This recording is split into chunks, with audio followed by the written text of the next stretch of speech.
top again. Because fuck that shit. I'm just going to make it natural. Here we go. Hey, guys, thanks for checking in. This is Passing the Bar podcast. This is our pilot episode. So we hope that you like what we've got going on. I've got my co-host, Evan. Hey, how you doing? And Steve. Hey, what's up? And our special guest, Lynx. What's going on? Hey. You know, we just had our Something in the Water festival. Shout out Pharrell. Absolutely. Hell yeah. And blessed with the opportunity to have a very influential member of that team bringing something to the water to Virginia Beach. We here with us, Lynx. Yep. Definitely want to say a special thank you to everybody. It was a team effort. It was a lot of work, but it was an amazing festival. Amazing festival. I don't know if you guys had a chance to see it or take part of it or view it, but I just got a report back. There was no incidents. It was an amazing time and an amazing Zero vibe. incidents. None. That's crazy. So here at Passing the Bar podcast, it's a good opportunity for those that aren't in the service industry to hear from our perspective about real life issues. I'm glad that this opportunity was brought to the beach because of our college beach weekend the past couple years. It's kind of put a taint on Virginia Beach, and being kind of in the thick of it, being, as a bartender, also being a brown man, here in Virginia Beach, I hate to say it, man, but I feel like we've gotten pretty far from, some specific days, Martin Luther King, Selma, the marches, sit-ins, the whole nine. But then, we have an event like this where you get a couple bad apples and it gives just a bad rep and people just kind of run away with it, Yeah. Right. Backdoor racism, the not wanting to be inclusive. And I think that, by Pharrell bringing this event into Virginia Beach, that's what we're essentially trying to push out and showing it, with a, with a positive light and just doing it too. Yeah. So it's funny though, like, I think it was a couple of years ago, it was me and you at the Shack, we were talking about it, the college beach week's happening, and, there's always the stigma that something bad's going to happen. And then me and you were saying, like, well, what if they just had something that they could actually go to? They always do the American Music Festival. They have all these acts come in. They set the stage up. But then College Beach Week happens, and they go, oh, you see what's going to happen? But you have nothing for anybody to do, so you're just meandering around the ocean front. Right. And it's funny that we were having this conversation a couple of years ago, and then we're all in the same space. So, Lynx, tell us about your opportunity here, man. Well, that's the thing. So I don't know if you guys know about this or not, but I used to have a place on Oceanfront called Taiku Bar.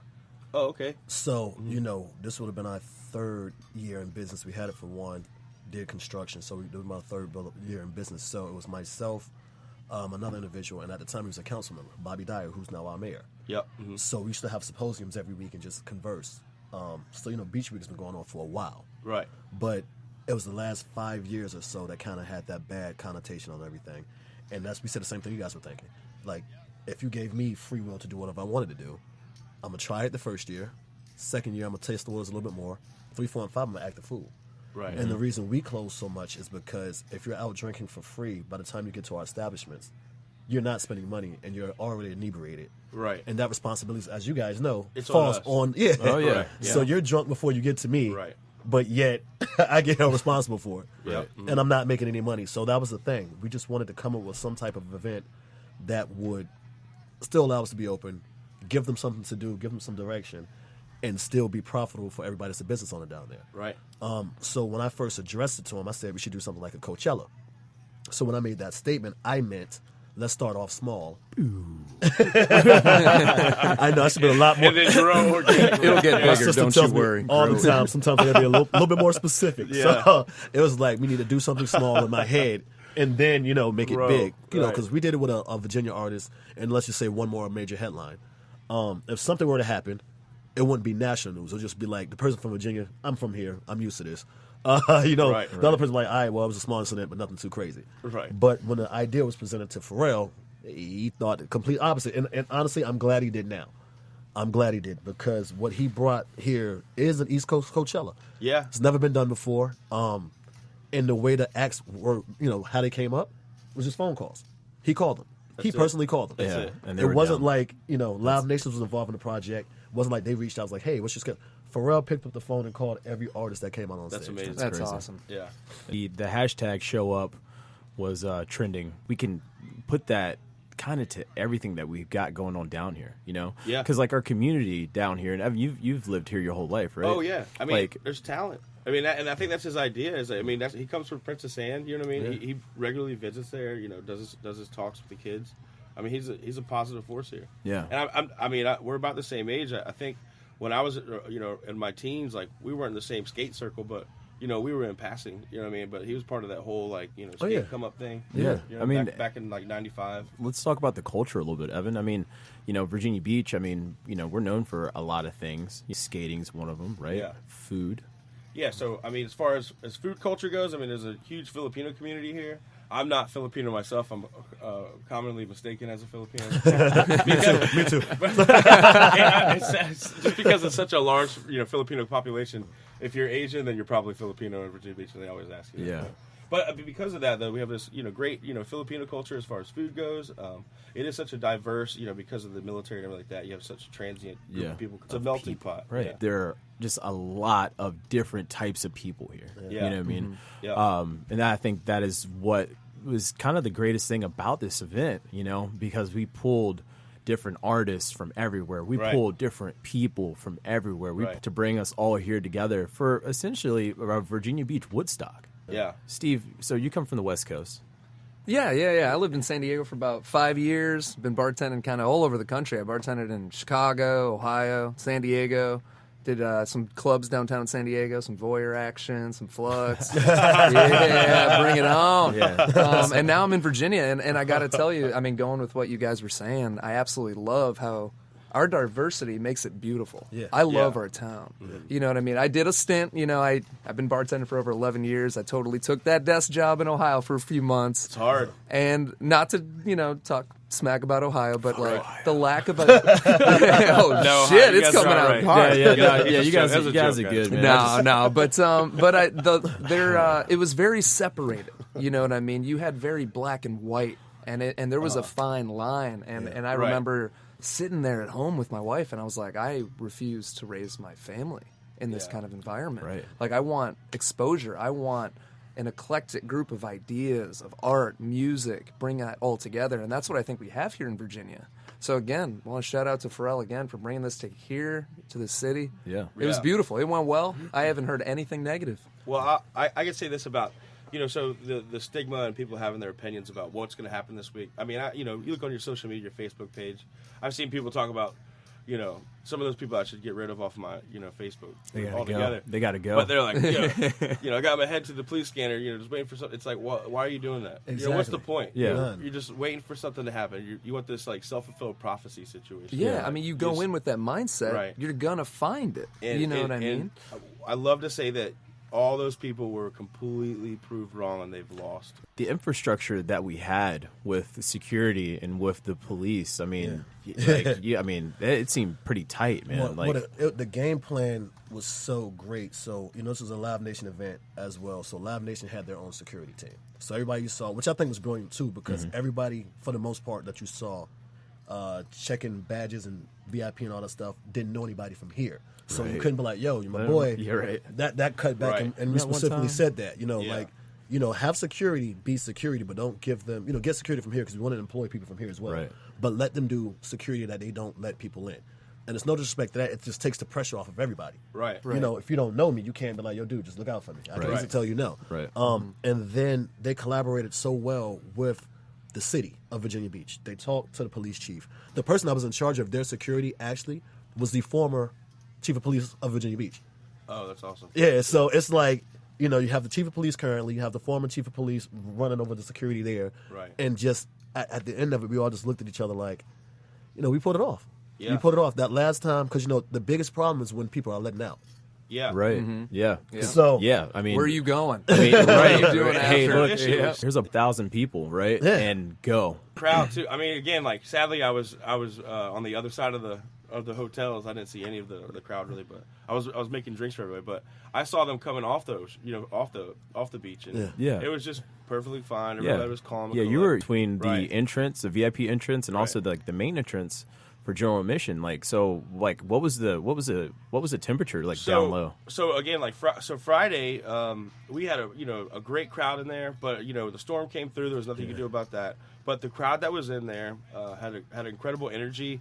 I mean, everybody's drinking, having a good time. They're waiting to find out how long the delay is going to be. And then they find out that it's been canceled. I mean, due to the fact that there's 60-mile-an-hour gusts. Yeah. Shout out to Mother hurricane Nature. on a There's just Friday. nothing. Nobody's gonna have fun doing that anyway. So I mean, essentially, everybody just hung out and had a good time, and the mood was always great. We didn't even kick anybody out for being drunk. Like everybody was just cool. super cool. Everybody around was just the energy, the positive. amount of like positivity and love. That was just kind of given. Everybody's just kind of hugging everybody and dapping everybody up Right. and smiling And that energy it's contagious. So I was looking at a post on Sunday where a lady was talking about she had gone to Mary's, which is like a local breakfast place. They go there. She goes over with her husband, and she sees a bunch of like a group of people, like a 10-top or something like that, sitting there, obviously out of town, here for the festival. And she said an old man walks over and grabs all their tabs and says, "Welcome to Virginia Beach. I hope to see you next year." That's stuff it. like that. You know what I mean? That's it. And then so I read that, and then I'm like, wow, that's powerful. Right. So and as soon as I get to work, I'm like, reading this right before I walk into work. Somebody talks about they're from Texas, and I'm like, oh, you're from Texas. Is the first time you've been to Virginia Beach? They're like, yeah, I'm having a great time. I'm like, well, thanks for coming to our city. Yeah. So just for me reading that, I'm like, why am I not saying thank you? Why am I? Oh. Not? So everybody after that, I made a point to say, thanks for coming to the city. And that's what we kind of preach. We had, we had numerous meetings. And, we would have meetings amongst ourselves to discuss some things, but then we bring that information to the public. And that was one of the things we stressed. They was like, how can we help? What can we do? We have the volunteers. We have the thing on the hand. But if you see somebody from out of town, they're lost, tell them where to go. Help them out. Yeah. Greet them. Right. Smile. Right. The reason a lot of people don't want to come to Virginia and Virginia Beach, especially as we all know, you don't want to fly. Let's say you pay $400 for a flight.